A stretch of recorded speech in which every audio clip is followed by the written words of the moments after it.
Hey everybody, welcome back. We're back again another week. It's Wednesday night, 7:30. And another weather change. And another weather change in the glorious state of Michigan. Last week it was kind of warm. This week it's kind of rainy. Yeah, well, give it 5 minutes, it'll change. Right, for sure. You have a good week this week? I have. It's been one of those, cut the lawn, killed the first shot of leaves. That's what I was getting ready to say. Have you seen the colors, man? The colors are popping like crazy. I know, right? And that's kind of funny. But 2 weeks ago when I was in the UP, it wasn't even close. Well, we were up last week in Manistee, and going up 115, and then across 55 into Manistee. Colors were starting to change, but then it got cold. We were there 4 days, and that fourth day coming back home, just in the short amount of time, the colors were incredible. They were starting to really come on strong. There's been some really nice photography being done of all those colors we got here in Michigan. You can't beat this state for the beauty. We got 4 good distinct seasons, and they're just simply incredible. Right. So, speaking of incredible, we got a great guest on tonight. We're going to have some fun tonight. I'm looking forward to the discussion that we're going to have here. So I'm getting my share out of the way. It actually worked this time. Yeah, I know. Kind of scares me. All right, see you in the chat here. I saw Adam Wynn was popping in, Tom Genzel, Mark Coleman, Craig Hawley. We're doing great, Craig. How you doing tonight, bud? So, all right, Danny, let's get this thing going here, and let's have some fun. Here we go. All right. Stand by in 3, 2, 1. Welcome back to another episode of the Up North Journal, everybody. Host Mike Adams sitting in the cabin tonight with none other than Dan DeFaul. That's right. We're sitting here in a nice, dry cabin. It's a little rainy out. Obviously, this week being 75 yesterday. A little bit of change of weather today. Yeah, just a little bit. I'm ready for fall. We had a cold front come through last Friday. It looked like a few people went out hunting and did pretty good, I saw on Facebook. I'm going to try to get out this weekend. Right, that's exactly. If not, it'll be a couple weeks for me, but I know Adam Wynn's been out. I think Mark Coleman's been out, so it's all good. We're getting there. We're getting into that prime time, folks. We're getting towards Halloween. Well, I'll tell you what. Let's talk about some of our sponsors here, and let's save some people some money. Absolutely. I tell you what, folks. With Buck Baits, you can't go wrong. It's that time of year. Why don't you go over to their website at buckbaits.com and use our promo code UNJ20. You'll get 20% off your order. Check out the website. It is constantly changing every day. I tell you, Mark Coleman's a fanatic Easy Cut user, and we've seen him and how he used it down on the farm. And if you want 15% off your order, use the promo code UNJ15OFF and easycutproducts.com, and you'll get 15% over there. I think he cut down half the Indiana Hoosier State Forest with his Easy Cuts. I know that guy. Sometimes it's like, dude, you gotta stop. Packer Max. I tell you what, no better time than to start thinking. You finished up your fall plots. You're going to go out and do some hunting with it. Start thinking about next spring. Get over to packermax.com. You get $25 off your order if you use the promo code UNJ25 over there. Oh, we would not be amiss, Fire, if we didn't talk about. See what I did there? I see what you did there. TheIslandarmory.com. I tell you what, I was just texting with Natalie, matter of fact, and they're going good over there at Island Armory. Check the website every day. It changes. They've got new stuff coming in. You want 10% off your order. Use the promo code UNJ10. You'll get 10% off your order over there.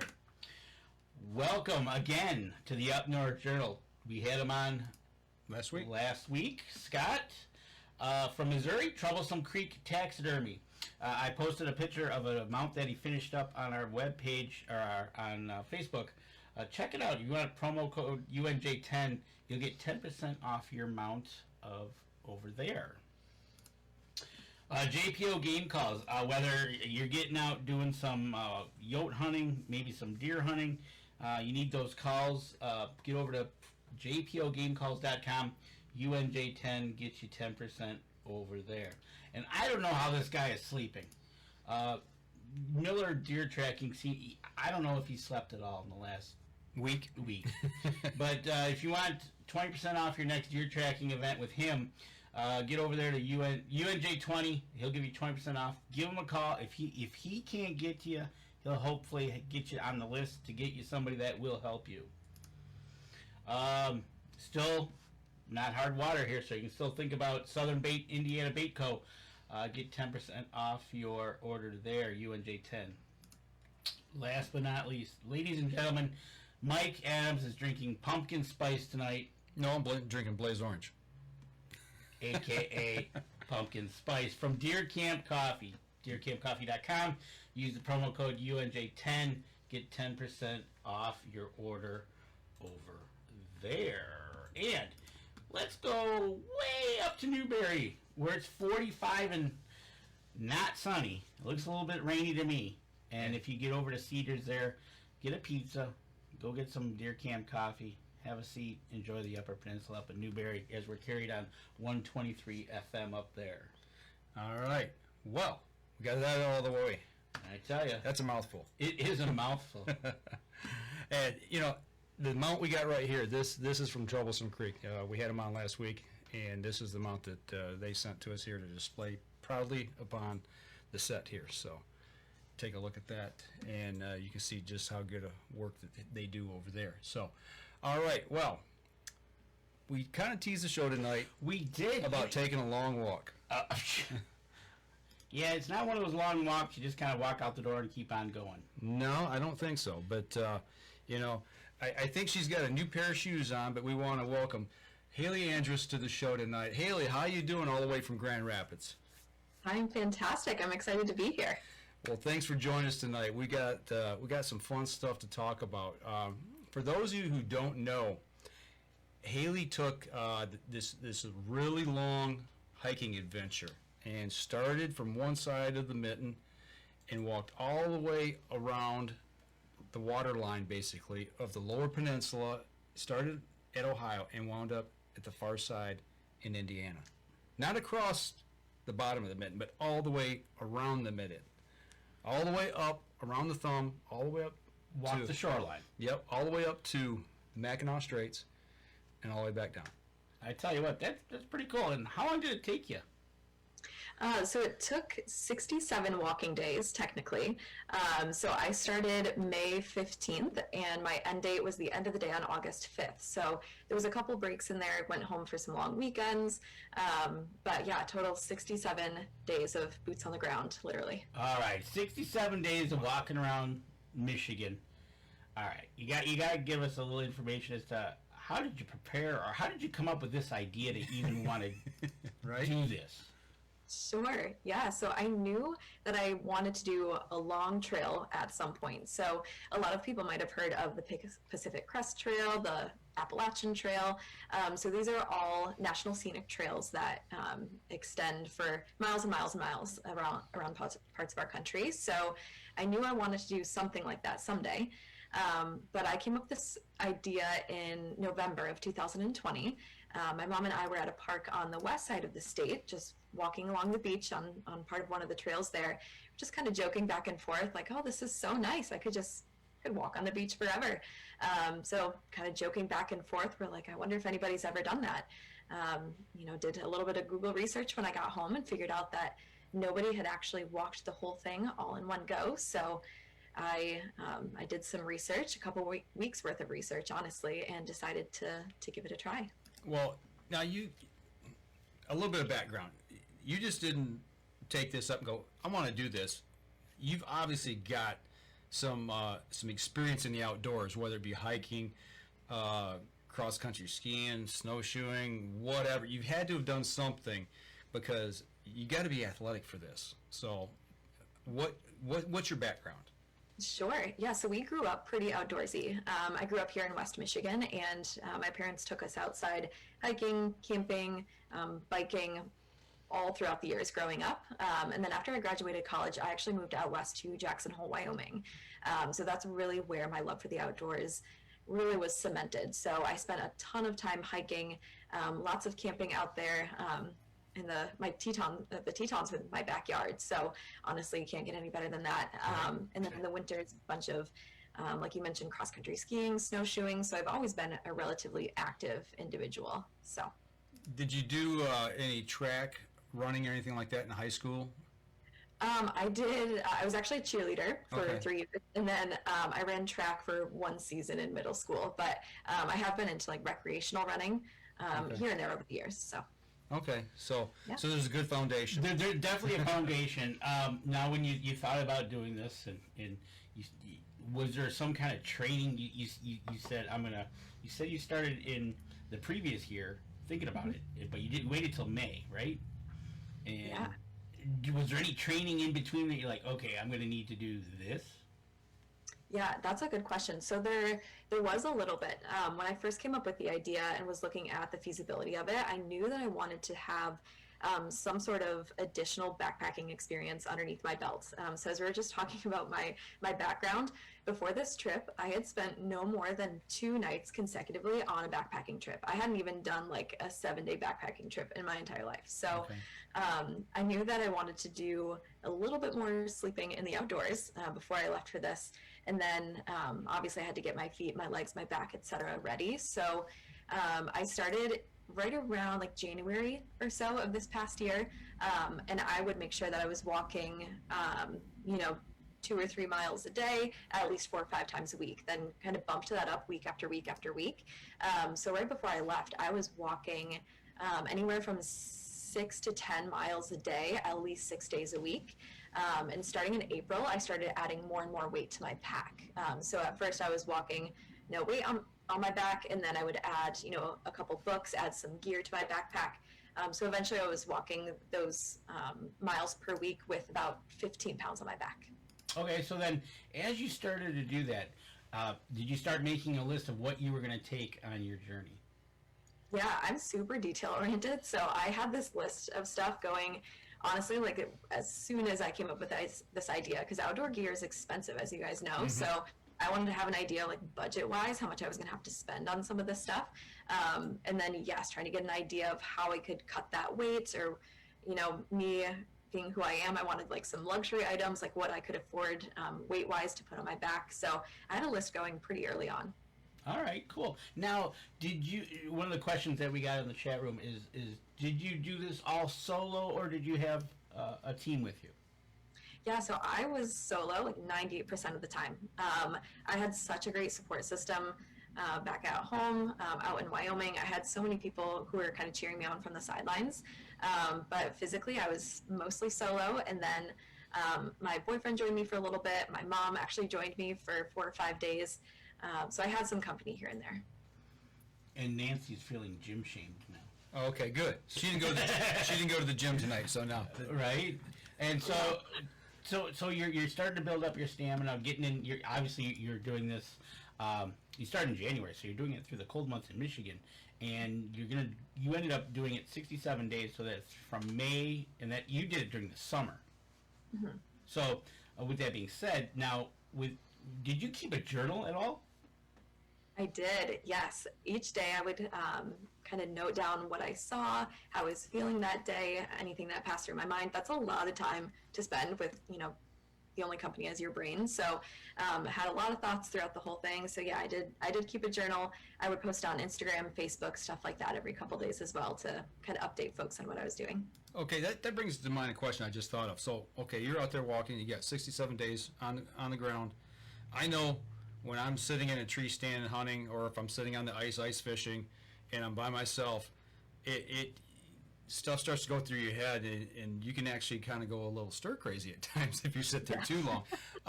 What did you do to keep focused and keep your mind on the task at hand? Were you listening to music, or were you just taking in the sight, stopping, taking photographs? There had to be something you had to do to help pass the time other than just step after step after step. Definitely. Yeah, I tried to spend the first half of the day kind of just with my thoughts, doing like walking meditations, or, just ruminating, or just letting my mind wander. Hiking for me is such a flow state activity that I can kind of get out of my head and just not think about anything. But yeah, starting at about like lunchtime is when your feet start to hurt. You've got your first miles underneath you. So that's when like audiobooks, podcasts, calling friends, listening to music, that would get me through, especially the last like 5 to 7 miles to camp. So did you have a specific number each day you were walking? Miles? Yeah, actually the first thing that I did when I was researching the feasibility of this is I listed out all of the campgrounds or potential lodging opportunities to see how many miles apart they were. So I actually I had the entire route planned out before I even took the first step. So yes, at first I started with an average of like 8 to 10 miles a day. And then as I was a couple weeks in, my daily average was around 15-ish or so, bumped it up to 18. And then the last 2-ish weeks or so, I was doing on average almost 20 miles a day. So yes, I did have an exact route planned out. I knew where I was going to be staying every single night. Well, that being said, that's something I just didn't even think about. Is there's state parks all over the state of Michigan, state campgrounds and private campgrounds and things of that nature. But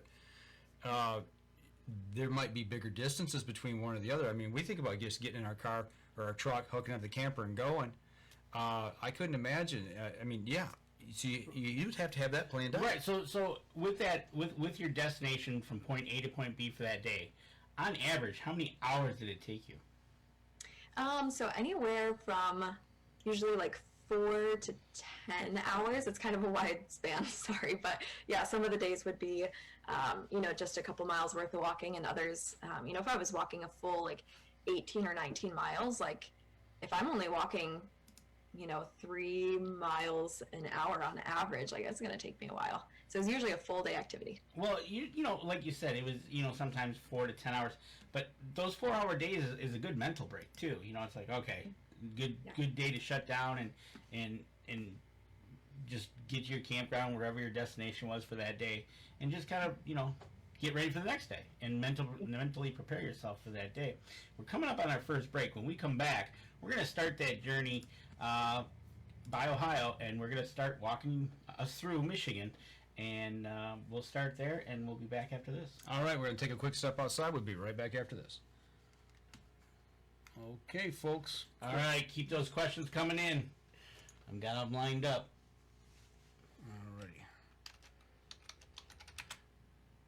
Alrighty. The logistics of it, to me, that's incredible. I mean, there's just so many things. I mean, you've already said that. I never would have even thought about. Well, when you're very detail orientated, You got to be. you have to be, because I'm out here on the side of Lake Huron. Can come get me and take me to the state campground. Google where's campground, I need an Uber. right? Yeah. I came close to that a couple times, I won't lie. Well, Well, it can't all be roses along the whole path, There's got to be a few thorns along the way. All right, here we go. Stand by, and all right, here we go. 3, 2, and 1. Welcome back, second segment of the show. Okay, so we've kind of got a few of the logistics and a little bit of the background out of the way, some things to think about, but now we really got to start. So you spent 4 months training, 5-6 months of planning, and now you've come to that day. Big send off. You drop the car off and say, "I'll pick you up in 67 days in a while," or pick you up in Indiana, right? But how did that? Was there bands playing, red carpet? See, how did it all start? Yeah. The first day was such a mix of emotions. I was so antsy to get going, but I only had, it was less than 5 miles, I think, to walk on that first day. And so I didn't want to get there too early because then I would have to just, sit for the rest of the day. So that morning I was just in a fit. Like I didn't know what to do with myself. So it was just my parents and my boyfriend that ended up dropping me off, which was great. I didn't want like a huge send off because I'm not a big fan of being the center of attention, but at the same time, I still had these doubts in my mind, like, what if I can't do it? Like, I don't want to make a huge deal out of, like, the first day, because what if I quit 48 hours in? Like, I definitely did have that in the back of my mind. But honestly, like, once I started walking, it felt so right, and I couldn't put my finger on why, but I just felt so good getting those first couple steps in. They drove the car past, and I waved as they went by, and that first night was stealth camping, so I just had to find a place to set up my tent, and I did that right in time for about almost 12 hours worth of thunderstorms, high winds, hail, rain, etc. on the very first night that I was out there. So was that the worst type of weather you encountered on this trip, was thunderstorms and high winds? Honestly, yeah, and that very first night was probably the worst of it. I got so lucky with weather. I don't know how I did it, but the first night was by far the worst night of thunderstorms. So it only got better from there. Well, you got that out of the way, right? I know. And your tent didn't leak? It did. I learned a lot that first night. All right. So you're laying there and trying to sleep, but the tent's leaking, it's raining, it's nasty, it's blowing. Were you ready to throw in the towel at that point? Not necessarily, because at that point I would still, just smile to myself and say, like, I'm out here, like, I'm doing it. After a year and a half of planning this, like, I'm doing it. I'm here. There was a big sense of, like, imposter syndrome. Like, am I the right person to do this? Like, can I actually see this through? But as of right then, I think it was still so new that I could muscle through it. Okay. Well, talking about the thunderstorm, you sent us a picture here. There's a blue tarp, your sleeping bag's on it, and you're in a garage. What was that? Another weather event? That was, yeah. So that was actually in Leland. So as we're talking about like camping logistics, etc., if there was a big stretch in which there was no camping or like affordable lodging that I wanted to lay out for, I would actually give churches a call, and I ended up staying in the backyard of just a couple churches. Such kind, generous people who were willing to help me out. And this particular one in Leland, they were so kind. There was supposed to be like just torrential rain all night, and they offered up their garage of the church and put a nice little tarp down for me, and it was a very cozy setup. That's awesome. Well, sometimes you just got to rely on the kindness of other people to get you through a tough spot, and that's just in life even. So Exactly. Yeah. So you started out, you get that first day under your belt, and you're walking along the shores. How often, like that first day, did you get to right to Lake Erie and walk the shoreline, or were you kind of walking roads? Talk about that first stretch there. Yeah, definitely. So I saw Lake Erie just a couple miles into my first day. And then honestly, I did not see water again for a little bit. I would catch glimpses here and there, but all the way up the thumb. It wasn't actually until Caseville, which is towards the top of the thumb there, that I was able to do any sort of beach walking. So that whole first stretch, almost 2 full weeks, I think, was all on roads, sidewalks, etc. So the southeast part of Michigan, I got to imagine, especially Detroit, Toledo area, all the way up to Port Huron, a lot of industry, river traffic, things like coming that. up downriver and that. Yeah. Did you when you got to Detroit? Did you walk along the Detroit River through Detroit? I did, yes. So I walked through as close as possible. So I was walking down like a very heavily industried street. Then it took me through some of the neighborhoods in South Detroit. And then, yes, I was eventually walking along that river pathway that starts like kind of right in the heart of downtown and heading north. Yep, exactly. You walk right in front of Renson, and you keep going up. And then I imagine as you got up into the Macomb County area, you started, as you get further, like you said, further into the thumb, you started to kind of get away. You followed the roads and Lakeshore Drive and whatnot, so you can see it here and there. But along the way, you're starting out. It took you 2 weeks to get to the thumb.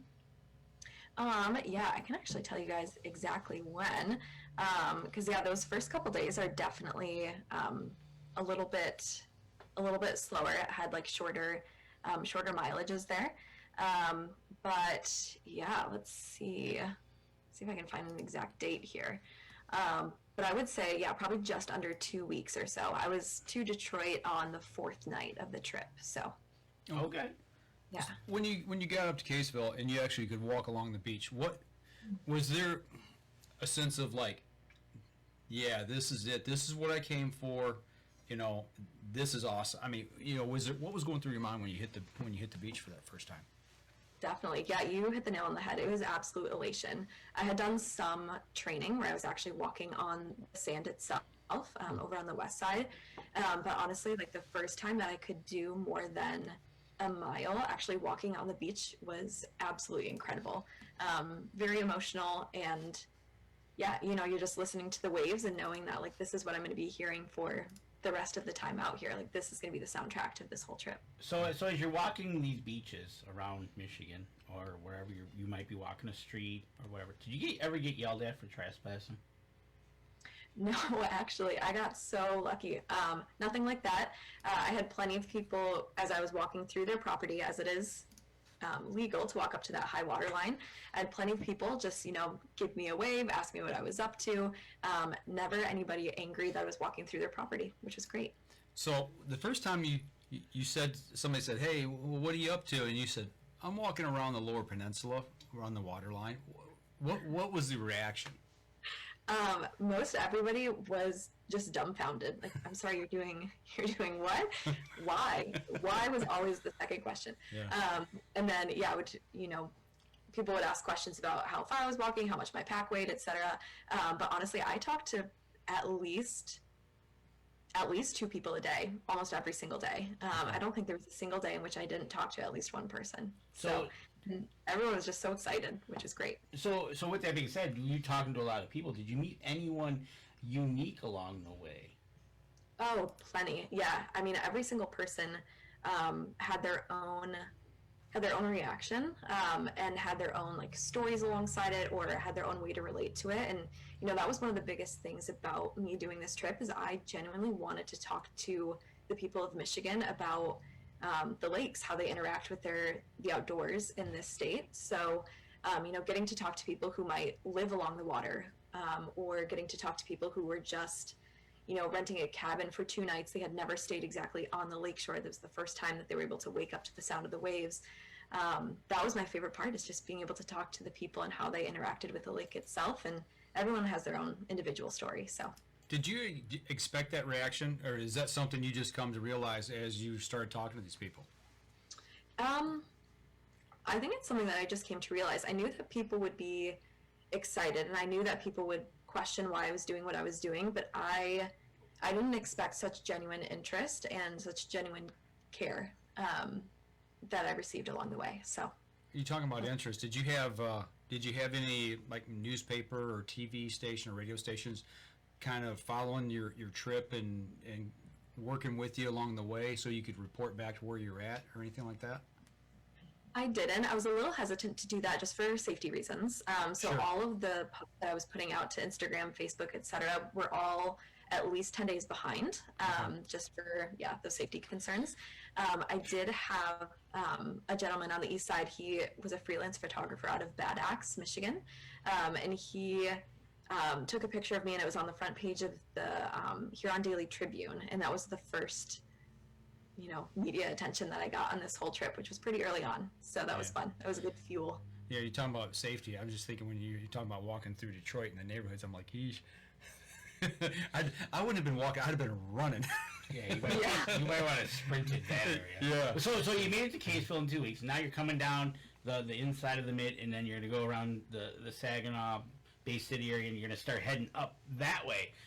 Getting through another stretch where it's big city, industry and everything. How was that going around that little hook right there? That was interesting for sure. It's a lot more marshy, I guess, than I expected. Mm-hmm. And it was fun to see the type of the people change along the way. So I have the people down by Ohio, a little bit different than the people in Detroit, a little bit different than Bay City, than Traverse City, than Grand Rapids. So just a little bit different folk. So kind, so fun, and I actually did enjoy that area. I was lucky enough to be in Sebewing the weekend that there was a big bow fishing. Oh yeah, Yeah, I had no idea what that was, but there was just all these people outside with these big boats and their bows, etc., and I got to talk to them about what are you doing, right? Bunch of guys and gals with lights on their boats zipping out into the water at night. Yeah. And you're like, what is going on, right? Okay, so you now are in marshy area. Another question we have is, besides the unique types of people, did you experience any animals on the way that you might have, cool or type instances? I think I got really lucky with the wildlife. I was hoping to see a porcupine. That was the one animal that I really wanted to see. I did not see a live porcupine on the trip, so it was a little bit disappointing. The only the close animal encounter that I had was a raccoon in my campsite. And that was an experience for sure. Got a little bit too close for comfort.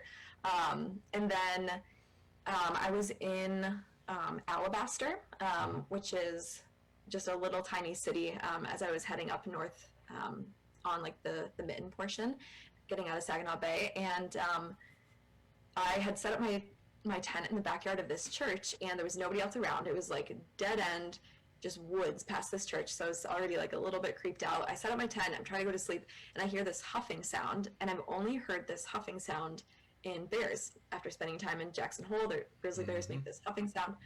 So I was like, there's no way. I don't know what this could be, but there's no way it's a bear. It's a deer. And I was just on edge for like 20 plus minutes just to find out that it was just a deer. So a deer snorting at you, going, "What are you doing in my backyard?" Right. Right. And so, did you said you stopped at campgrounds, you stopped at churches? Did you ever actually camp on any of the beaches? I did not. No, the closest that I got was, oh gosh, I was close to having to camp like on the beach itself in over by Goodhart. So just south of Wilderness. But a really kind couple took me in for the night, but I was getting ready to set up my tent on the beach, but didn't have to. Nice.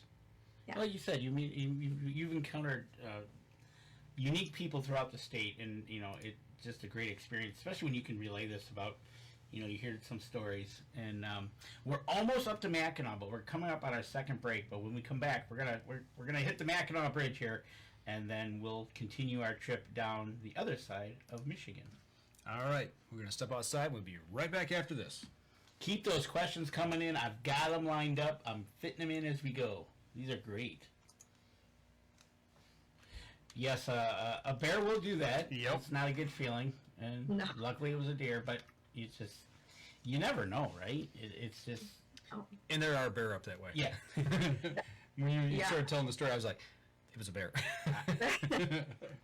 Good thing it wasn't, though. Especially if you hear the teeth chattering. Yeah.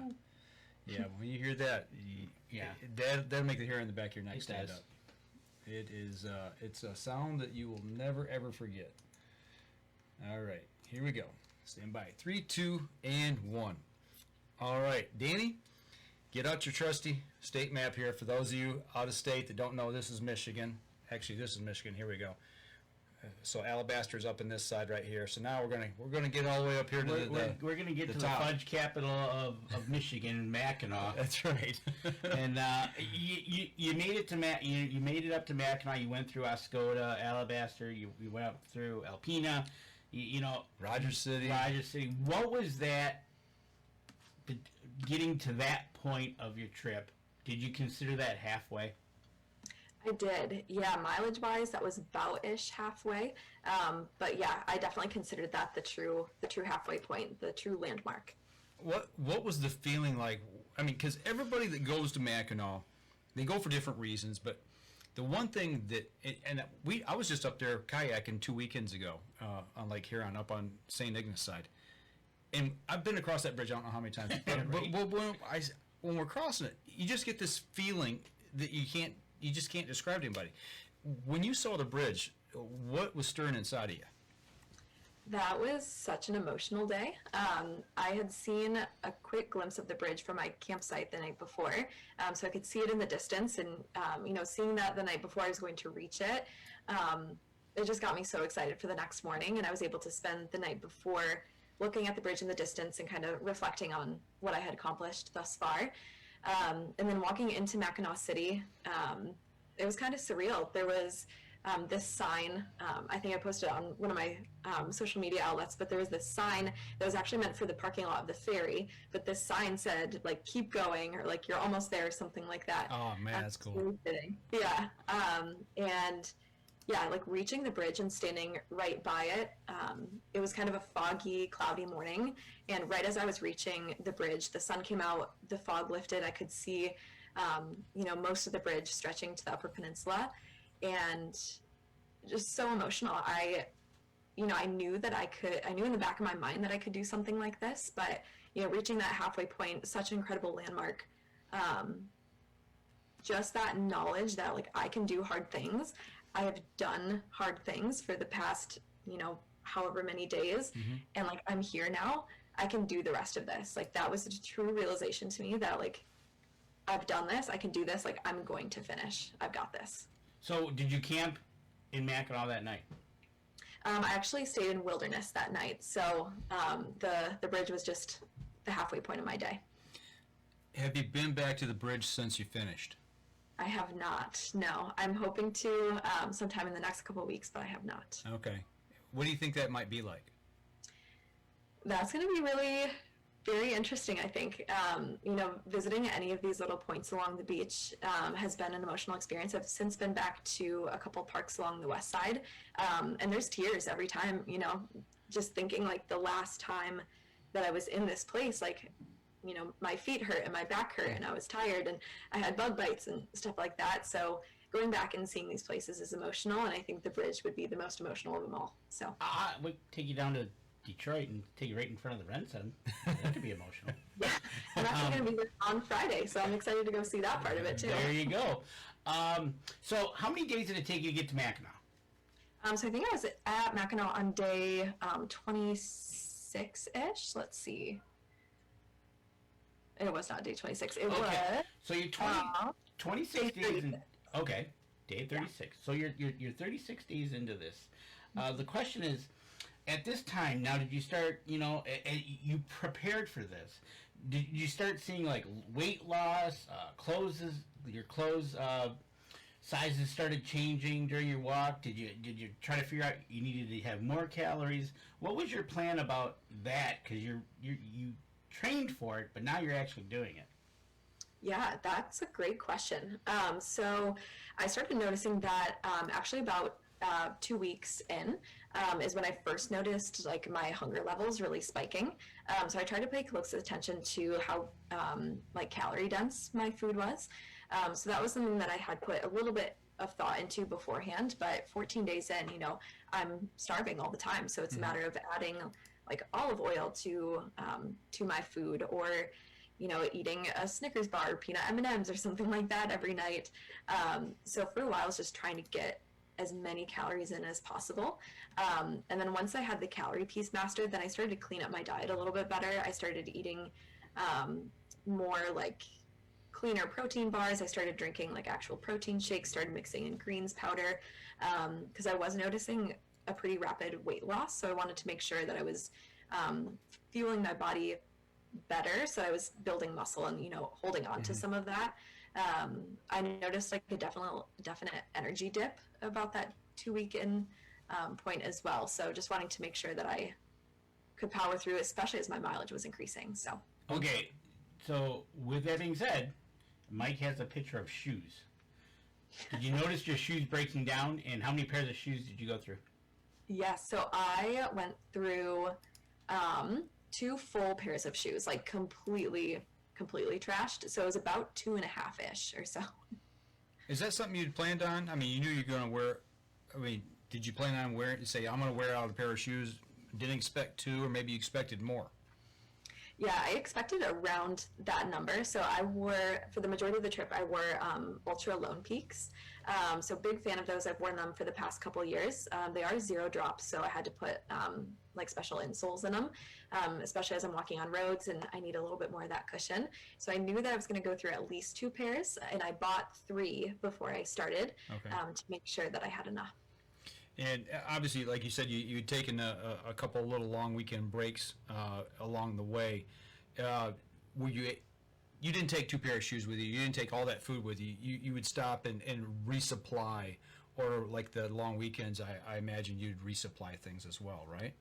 Yeah, you're correct. I would do grocery store stops every like 3 to 6 days. And then, yes, coming home on those breaks is when I would switch out shoes or some of the bigger items that I wasn't able to find at those little beach town grocery stores. We got a picture of the food. You've got a tortilla. It looks like some rice in there. You got a pot there. Jet boil. I'm familiar with the jet boil. A lot of outdoorsmen and women use those. Kayakers, hikers, the whole 9 yards. Is that something that you made most of your food with, or did you do some restaurant stopping and eating at restaurants as well? I did a little bit of restaurant stuff. It was mostly curing and cooking my own food, but here and there, you just get a hankering for something, and you gotta have it. If you're going through one of those big cities like the Bay City or Traverse City or whatever, it was so nice to be able to get Even if it was fast food, Mhm. I didn't care. I just needed something. So with that said, what was your favorite dining experience? Obviously, with your favorite, what was your worst one as well? Favorite dining experience. With the raccoon? No. Honestly, That's what he was there for. He was there for dinner. right. I would say that's tough because I have I was just drinking like instant coffee and eating like a package of like Quaker Oats apple cinnamon oatmeal or whatever that I had made. But I was sitting on the beach watching the sunrise and like just feeling so happy and like I was in the right place, etc. So like all things considered, that was probably one of my favorites. But honestly, I was staying with a couple who fed me. It was the one in Good Heart before I had to camp on the beach there, and I ate so much. I don't think I've ever eaten as much in my life as I did that evening. I was putting away like tons of pizza, breadsticks, a bunch of salad, a whole bunch of cookies afterwards. Like that was probably my favorite, just because I could put so much away and not have to worry about it. So. Right, exactly, and That's awesome. It is, it's fun. Oh, which leads us into the other question because you just mentioned it: East Side sunrises or West Side sunsets, which are better? Mm-hmm. That's a tough question. I was pleasantly surprised by the East Side sunrises. I'm definitely a morning person, but I'm gonna have to go with the West Side sunset every time. I was up on Lake Michigan in Manistee camping at their state campground last weekend, and I tell you, you cannot beat a sunset on Lake Michigan. I've seen sunrises on Lake Huron, but I gotta agree with you on that. Yeah. I think that comes down to the type of day you had, and it's almost like the ending of your day. It's like closing the chapter on the day. It just is one of those things. Sunrises are really cool, but sunsets are just like that. Yeah, it's good. Okay, so I got a picture up now.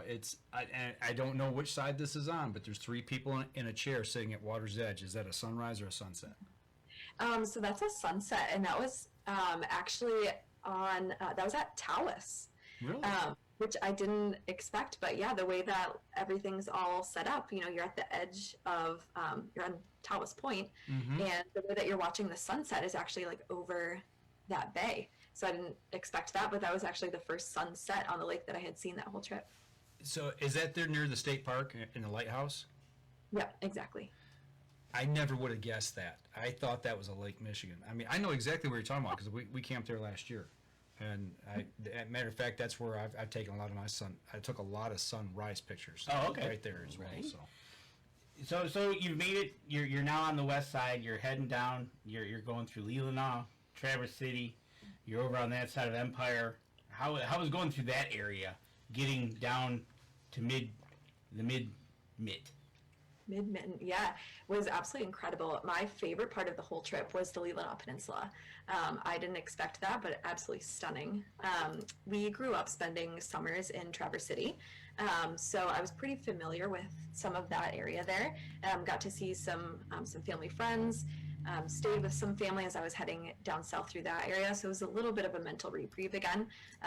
One of the biggest challenges this whole trip was just being alone day after day, so when I could stay with family or friends, that was a nice little mental break, so that made that stretch really enjoyable. I loved that. That's awesome, and it's one of those things is you did it before, but now you're doing it in a different way, and the dynamic has changed. But it's really cool. And now you're on the west side of the state, making that trek down. To get to about Ludington was about how many days? Ludington, let's see. And Ludington is actually where my mom was able to join me, which was really, really fun. I enjoyed that a lot. Okay, so you knew this ahead of time, obviously, that your mom was going to join you in Ludington. What, to you mentally, what did that mean? I mean, it was a couple things. So first off, having my mom, like somebody who raised me to love the outdoors, she rode her bike from Grand Rapids to meet me in Ludington. So Wow. she's, bike touring. She's in her 60s. So, to have her take such an interest in my trip and be so passionate about what I was doing, and for her to have her own passions about the outdoors, for her to join me doing something like that, being in the outdoors, doing something we both love, was absolutely incredible. I am so lucky to have family, somebody who's so close to me who has that much of a passion for it. And then again, just that mental break, having somebody to talk to at camp, being able to like sit and talk and catch up with somebody who's familiar to you. I loved the strangers. I loved meeting new people, but it was just a really nice break to have somebody that close to me with me. And that's one of the things is you're taking this journey. We talked about this in the beginning, the mental starting out the day, midday, end day, and then when you get to a point that you're like, oh wait, that's family, that's my mom. I'm sure there was some tears shed at that point to collect your thoughts. Yes, definitely. Absolutely. And it took me, it was 54 days to get to Ludington. 54 days. 54 days of walking around. And then you start to see the finish line in sight. Oh, for sure. Like she said, she made it halfway to the Mackinac. That was an uplift. Now you're on the downside of the west side of the state. You're at Ludington. You're heading for the finish line of Indiana. Speaking of that side of the state, actually, I'll tell you what. Let's take our last break because I want to say what time we got left, and we'll expand on a couple things here coming back out of this. So let's take our last break. When we come back, we will wrap up and see where things lead us here in the discussion. We'll be right back after this. All right, folks, last segment of the show. Get those questions in. We got a couple left that we definitely got to ask her. And then Mike and I will throw some at her in not a typical fashion because she's probably pretty much answered most of them throughout the segments, which is kind of cool. But we'll figure out some other interviewee questions to throw at her. All right, here we go. Stand by. 3, 2, and 1. Welcome back. Last segment of the show. When we went to break, we're talking about coming down the home stretch. You're coming down from Ludington, and I started looking at some of the photos that I saved here for the end. And to me, I mean, it's the iconic west side of Michigan photos, coming down that shoreline. You got the high bank cliffs. That side of the state, has taken a lot of beating here in the last 5-10 years. High water, a lot of erosion. In a couple pictures here, you can kind of see some of that. What was that like coming down through there? Was there anything that really struck you? Yeah, that was really interesting. Not living in the state for the past 6-ish years or so, I'd heard about high water levels, but hadn't really seen any of it in action. To walk through some of that and see people's, be climbing over somebody's like collapsed deck, and there's rusty nails and large slabs of concrete and stuff like that. You can see where it's fallen off the dune side. It was pretty astonishing. It was really interesting to see some of that. You can see a lot of people trying to rebuild. I walked past several different homes in which new things were being put in to help stop that erosion. It was fascinating to see some of that. Yeah, it just goes to me. It shows the raw power of Mother Nature and what she can do. Absolutely. That's it, right? That's just messing with Mother Nature, and she's gonna have the last say. Like, unfortunately, down in Florida. Yeah, right, yeah, exactly. So you're on your way. And how long did your mom join you from Ludington down? So she was just with me until the outlet of White Lake, so just north of Muskegon. So she was with me for, I think it was 3 nights, and then my dad picked us up there, and we both went home for a little bit of a break. I got dropped off back in Muskegon and finished out the last 10 days. So 10 days ago from Muskegon down to Indiana. When you went back out, and you're basically looking at the finish line. I mean, it's still a long ways, but what's the mindset at that point? What are you really thinking about? What's playing through your head as you're walking those last 10 days? Yeah, I pictured that last 10 days so much, especially during those first few weeks of this trip, and it was nothing like what I expected.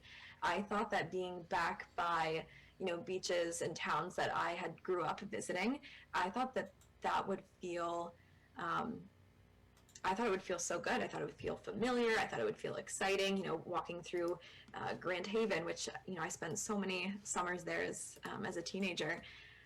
It was the exact opposite. I had a really hard time. The last 10 days, I was homesick. I was ready to be done. And yeah, it was a little bit tough, like walking through these places that I had spent so much fun time in.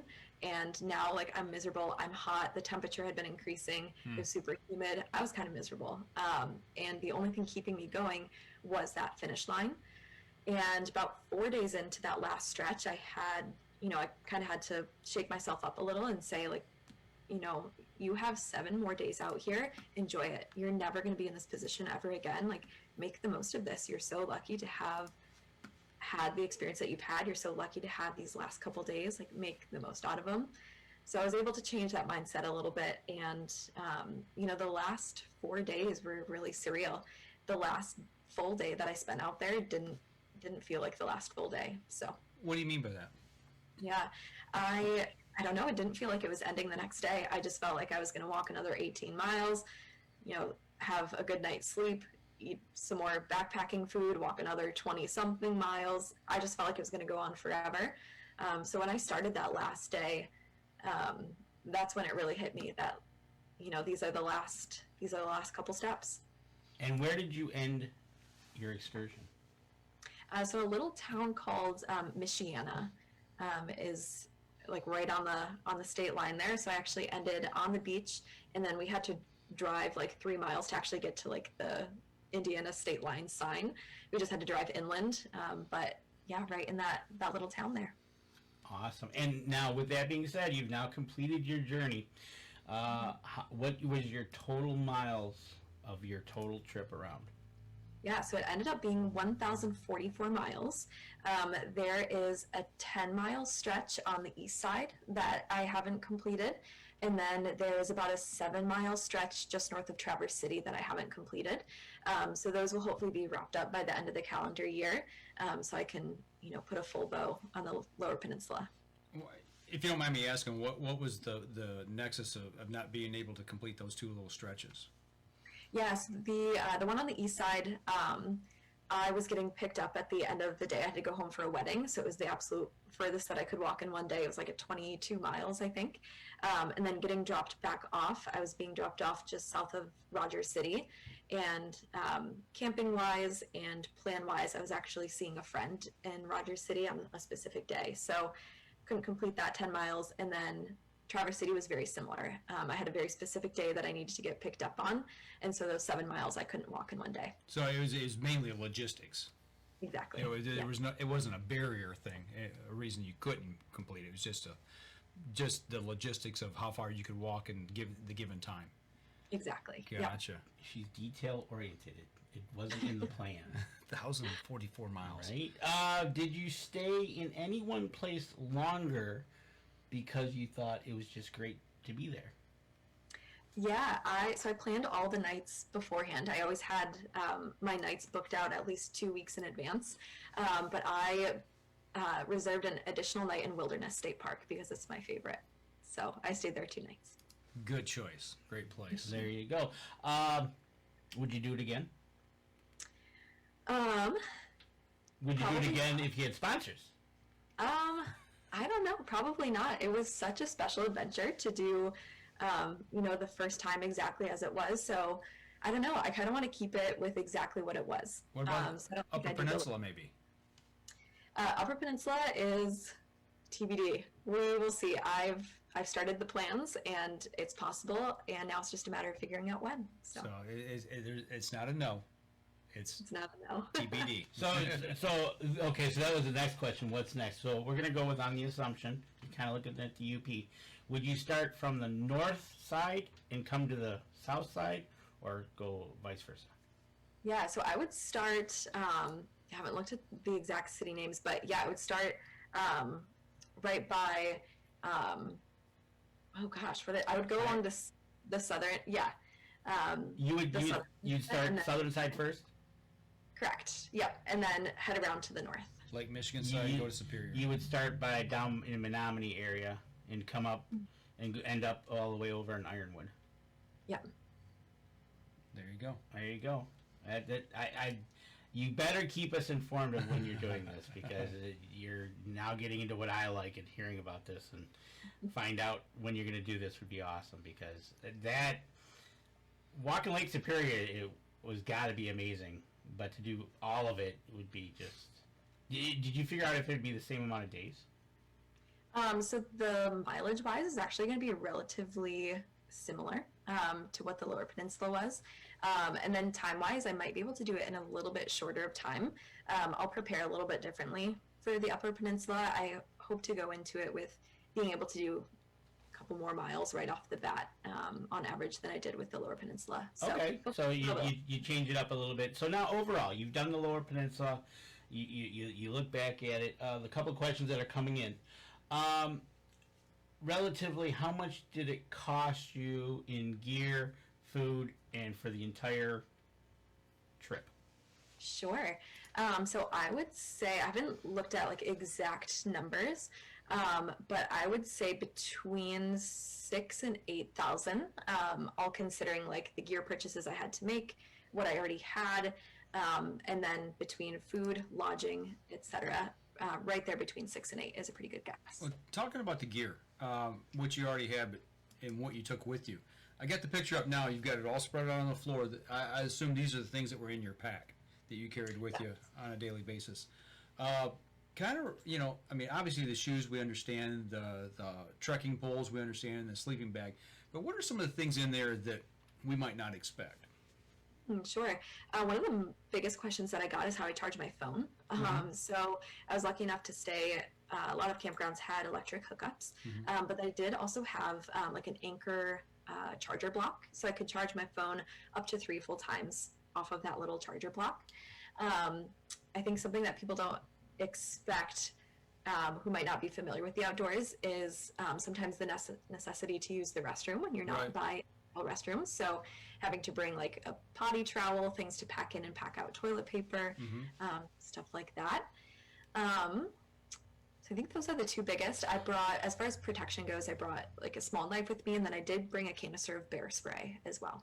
Okay, that was the questions. Oh, you hit one. Water to hydrate yourself. How did you didn't carry gallons at a time. How did you get through that? Yeah, so I was usually carrying like just over, depending on where I was, just over 1 liter to 1.5 liters. So I was able to fill up my my water bottles at the campground in the morning, and then I did bring a water filter with me. So sometimes I was able to stop and refill. Sometimes people would give me water, and then sometimes I had to filter from the lakes. That was going to be a question if you took a water filter with you, or a filter straw. I would think so. Yeah. With being right there, it'd be a freebie. Yeah. You don't have that extra weight, and then all of a sudden, and I assume, especially as you said, the temperatures were rising, humidity's going up. You're coming down the other side of the state. Your water intake was getting more and more as you went. Definitely, yes. Well, the one thing, we talked to several people, and we had them on the show talking about going up to Isle Royale and camping for a week, 2 weeks. And, and that was one thing I was really interested in. I was like, okay, the potty trowel and the TP, that makes complete sense. And it's, you got to make sure you've got provisions for things that most people that don't know the outdoors don't even really think about. And you said you come down the west side of the state and you're coming down and it's getting humid. Bugs. I mean, you had to have bug spray, I imagine. Even something as simple as chapstick. Things that in sunscreen to keep you protected. Yes, definitely. Yeah, all those like little tiny details. And those were the things that I was scrambling, the last 2 or 3 days before I left, just to make sure that I had all those tiny little things, especially that bug spray. You hit the nail on the head. Absolutely. Especially if you were just right at that hour when the Michigan mosquitoes come out and you're by the lake and you're carry you away. Right? But it sounds like you have that all under control. It's just a matter of having it. Exactly. And something that I didn't realize until probably about a month before I left is permethrin and the ability to spray your clothes or get them treated with permethrin for tick issues. And that was huge. I am so glad that I took advantage of that. Definitely saw some ticks, never had any issues. And I think a lot of that was thanks to spraying all of my clothes and a couple of key pieces of gear with that permethrin. So Absolutely. That is literally a lifesaver, not going to lie. Yeah. I mean, as on the hunting side for us, we use it whether we're spring turkey or October yeah, you Gotta have it. don't need that happening and getting into that problem. Is there anything that you needed that you didn't take with you that you wish you'd have had? Now that you look back, or that you picked up after the fact? Not too much. I did not prepare adequately enough for May and early June as I was heading north. So my parents and my boyfriend actually met me when I was in that Detroit area. They stayed with me for a couple nights, helped to kind of shuttle me around. And my mom brought me a hat, an extra pair of socks, and like a puffy down jacket. Oh. If I didn't have that puffy jacket, I don't know what I would have done. And she just decided to bring that like on a whim, and I'm lucky that she did. But otherwise, I was pretty prepared. Okay. Okay, so that leads me to another question. Obviously, Mom saved the day again. So, Mom and Dad, were they ever worried for your safety? And if so, like, you know, what was their voicing their concerns of? Are you out of your mind, or what's going on? Yeah, definitely some hesitation. My mom has been the biggest cheerleader for this project since the beginning. So she was always like really gung ho as long as she had my location shared on my iPhone. So she could always see my location. So could my dad. He was a little bit more hesitant, I think. But as we talked more about the trip, the realities, and the fact that almost every question he asked me, I already had an answer for. I had already thought through those details. I think that really put him at ease. So yeah, the ability to see that location, the knowledge that honestly, like I had spent the past 6 years, you know, a 26-hour drive away, and now even at the furthest point, I was only, you know, 3-hour drive from where they were. They could get to me in no time. I think that helped. And then the biggest concern I think at first was that Detroit area. So the fact that they were able to meet me, help do some shuttling, and honestly, like I didn't have a single issue. There was people sitting out in their porches in those South Detroit neighborhoods, just waving hi, saying, "Hey, God bless." It was fantastic. So I think after the first week or two out there, him hearing my experiences kind of put him at ease that all was going to be well. You mentioned you had a journal. You plan on writing a book. I would like to do some sort of longer format publication. I'm not sure exactly what that looks like just yet. I think it would be interesting to, yes, write a book someday, whether that's just on this adventure, whether I combine it with Upper Peninsula and do a full publication like that. We'll see, but it's definitely not out of the question. I think it would be awesome if you did 2 books, one for the lower, one for the upper, and then a third book, which you kind of combined both events into a third book. You going into publishing now? No, I'm just thinking as the questions are rolling in, and just that theory of, you know, you almost could think this out as you're walking, right? You know, it's amazing. That's awesome. Nancy Jackson. She was totally going to do this, but she only has $5,000. Oh, you can do it. She didn't go to the gym tonight. Right? So she's got to get back in the gym before we turn her loose on a 1,000-mile trek. Right?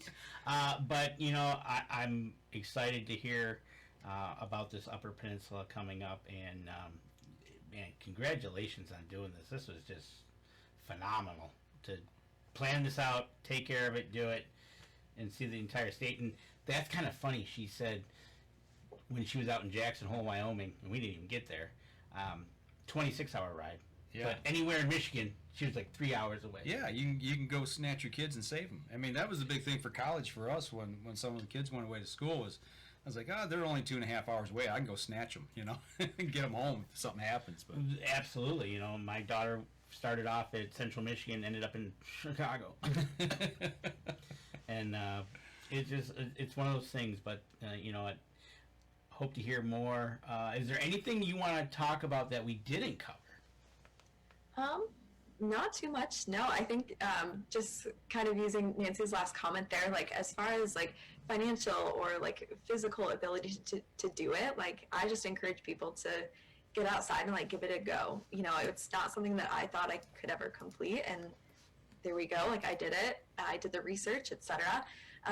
So yeah, I just want to encourage people to get outside in whatever way feels good for them. It might not be a 1,000-mile backpacking trip, but you know, we had on a person that did do-it-yourself hunts, and they went up to Alaska, and you did yours walking around Michigan, and basically your messages were the same. Yep. Do your homework and just do it. Just do it because, life's too short. Everybody's got a bucket list of things they want to do. But you never know when you're going to get that call and it's your last day. I mean, you can plan everything out, and you might not ever get, if you keep putting it off and putting it off and putting it off. I guess is what I'm trying to say. But, after you sit back and you look at this now, so that was, you finished first week of August, so now we're September, first week. So it's 2 months out, you finished. Looking back, how did this change you? What's the big takeaway for you? Yeah, it was mostly confidence. Looking back, and I think the Mackinac Bridge, as I was saying, was really solidified in my mind that I could do hard things and I was going to finish it. That's compounded at the end of all of this. It's really easy for me to look back on the 3 months and look at it as just like, I did this, it was 1,044 miles, like, neato, put a bow on it and put it off to the side. But when I have conversations like this, when I, talk to people in my everyday life, or when I even just look back at some of the journal entries, and I'm reminded of the minutia of every single one of those 67 days, and the 18 months prior to that where I was planning this thing, and the courage that it took to quit my job, to move back home, the courage it took to take that first step. Yeah, I think it's just the confidence that, like, I can do these difficult things. I can do what I set my mind to do. And whether that's an outdoor endeavor, whether that's, a hard conversation that I have to have in my life, or whether that's taking a new job, whatever it is, like, I have the capacity to do it. And yeah, it just restored my faith in humanity. As I mentioned before, I met so many great, so many kind people. There are wonderful, wonderful people out there. And it's a privilege to be able to go out and talk to them and meet them. So. When you're in the outdoors and you meet people, whether it's hunting, fishing, horseback riding, canoeing, whatever, the people of Michigan, I hate to just limit it to Michigan, but outdoors people who love the outdoors, we may not always agree on the same things and the way to do things, but the one thing about it, we all have a genuine love for the outdoors, and that's the one common bond. And people, I still got faith in humanity that people are genuinely good at heart and will do whatever they can to help their fellow man or woman. Absolutely. Yep, I completely agree. Yeah. And, getting outdoors in whatever way that looks like for you, I think it's sometimes a little bit intimidating to look at the different barriers, whether it's the cost of the gear or like the physical ability or what have you. But truly, even if you're just going outside for like a quick stroll around your neighborhood, yeah, like people in the outdoors and people who are out there doing what they love and connecting with nature, I think that does something to the human spirit. So Sunrises and sunsets. Right, exactly. A couple quick questions. Did you ever lose GPS signal? Yeah, there was a couple times where I didn't have phone signal. I was using mostly Google Maps when it was like road walking, and then I was using Gaia GPS, which is an app that I had on my phone, and that was mostly reliable except for when it led me to be like thigh deep in a swamp just north of Megalodon State Park. Oh no! Whoops. Okay, so then the next question was, did you get lost at any point? Not true lost, like I thought I was going to. Again, like being in the swamp thigh deep, I had no idea where I was and had no phone signal. And I just had to figure that out, but that was the only time, thankfully. Wow. Yeah, something's a little wrong there. It's like, a little bit. It's like listening to Google when she tells you to turn left and you're staring down a dead-end road, right? Or down a train track. Right? It's like, hey, wait a minute. This is not right. A compliment to you. Mark Coleman says you're very well spoken. Oh, thank you, Mark. I appreciate that. Thank you. I see a book coming out of this. So, if you're not planning to do this in 2023, Upper Peninsula, you gotta walk the bridge next year just to say you connected the walk from the lower to the upper. There you go. That's a great idea. Absolutely. I should do that. And then you can say, okay, I walked the bridge, which is kind of weird how they do it now. But that says, okay, that's your gateway to the UP. Yeah, that's right. I love that. I hadn't thought about that. I'm for sure going to do that. I think that's a great idea. I tell you what, they got it weird now how they do it. You walk to the middle of the bridge and you walk back now. What? Yeah. That's not right. It's weird. Yeah, that I've walked it 3-4 times. Yeah, it was always across. So, oh well, I didn't know that. So you have to walk it twice. Right? It's all had to do with COVID. And, Oh boy. Yeah. Well, maybe they'll change it now that Hopefully. that's kind of subsided. Maybe if we tell, she gets a hold of the bridge authority, says, I'm coming up there, they might change it. Yeah, they'll do an escort. They might. There you go. So let me look real quick for the questions. I think we're all good on questions. Guys. Social media. Where can people connect with you on social media and maybe read or see more photos or what have you? Yeah, absolutely. So I've been directing people to my website. That's the easiest place because my social media is all linked there. But it's lakeboundmi.net is the website. And then my name is Haley Andrus, HALEYANDRUS. Feel free to search for me on Instagram, Facebook, etc. I'm happy to connect with people. I love to talk about this, as you guys can see. So happy to do as much as I can. Oh, we've got he's got the lakeboundmi.net, right? Got a picture of the lake bound and adventure around the coast of Michigan's Lower Peninsula. You got it. All right, we got there's the outline of the trip. Yep, we got the website up. We're taking a look at it right now. So if people want to go on over to there and see why in big letters, right? Because she can. It's like I've always said, when Nancy and I we'll see a photo or somebody's taking a trip or see a new body of water or something, and it's like, well, if there's water there, it's meant to be paddled. You got to get out and paddle it and kayak it. So, no, hats off to you, man. That is just. I'm still just flabbergasted that 1,044 miles. It's incredible. It's an incredible feat, and your parents have got to be proud as hell. That you've accomplished a monumental feat like that. That is incredible. Exactly. Congratulations again. Absolutely. And Nancy says if she does that, she can kayak under the bridge with her. Yeah, there you go. Yeah, my girlfriend, she actually paddled across the Straits of Mackinac. It was before Awesome. we met, so now she wants me to go with, and I'm starting to get into the big water and learn about it and feel more comfortable. So we're talking about it. It'll happen one day. It won't happen this weekend. I can tell you that. Right? So it's going to take a little while. And for everybody out there, Mark posted the link in our chat, so you can go there right through. If you're watching us if you're listening to the podcast, go to the live feed here on Facebook, or you'll see it in a couple days on YouTube. There you go. So I tell you what, we've kept you here long enough. Actually, we've ran this segment real long. So we're going to wrap up the show.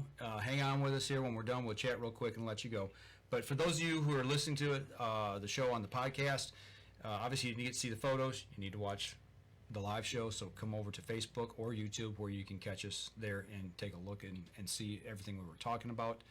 And if you're actually listening to us off iTunes, please give us a review there. That helps us and helps the people who support us.